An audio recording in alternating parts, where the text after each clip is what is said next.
अस्सलामु अलैकुम वरहमतुल्लाहि वबरकातुहू। मुहतरम हाज़रीन, मेरे प्यारे बच्चों और मेरे इस्लामी भाइयों, कैसे आप खैरियत से हैं? अल्लाह तबारक व तआला हमें कुरान पाक सही तरीके से पढ़ने की नेक तौफीक अता फरमाए। आइए हम आज हमारा नया सबक शुरू कर देते हैं। बिस्मिल्लाहिर्रहमानिर्रहीम। अलिफ बा ता सा जीम हा खा दाल ज़ाल रा ज़ा सीन शीन स्वाद द्वाद। यहाँ तक हमारी इससे पहले सबक हो ही चुकी थी। आइए हम आज एक नया हर्फ पढ़ लेते हैं इंशाअल्लाह, कि उसकी शनाख्त कराता हूँ मैं। ये क्या है? तौ।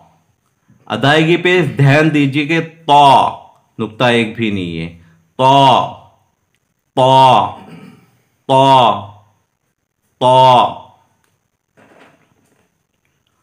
तौ ज़ा दाल शीन ज़ाल सा सा सीन रा हा द्वाद। अलिफ बा ता सा जीम हा खा दाल ज़ाल रा ज़ा सीन शीन स्वाद द्वाद तौ। तो हमने इससे पहले भी पढ़े थे। देखिए एक नुक्ता आ गया है, इस पे बगैर नुक्ते के है तो तौ पढ़ा जाएगा, और नुक्ता आ गया है तो उसको ज़ौ पढ़ा जाएगा। ज़ौ ज़ौ।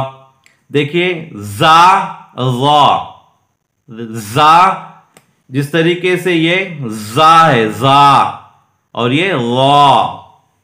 अदायगी पे आप गौर कीजिए। ज़ौ ज़ौ ज़ौ ज़ौ शीन ज़ाल ज़ा तौ सा रा सीन हा द्वाद। ये हमारे आज के दो सबक हो गए। आप इसको ध्यान दीजिए, गौर कीजिए और सही तरीके से पढ़ने की कोशिश कीजिए, क्योंकि ये आसान है। अल्लाह तबारक व तआला हमारे लिए कुरान पाक को पढ़ना आसान करे, और अल्लाह तबारक व तआला हमें सही तरीके से पढ़ने की तौफीक अता फरमाए। आप लोगों से मैं गुजारिश करता हूँ, हमारे चैनल को सब्सक्राइब कीजिए, लोगों तक आम कीजिए और शेयर कीजिए। अल्लाह तबारक व तआला हमें और आपको जज़ाए खैर अता फरमाए। अस्सलामु अलैकुम वरहमतुल्लाहि वबरकातुहू।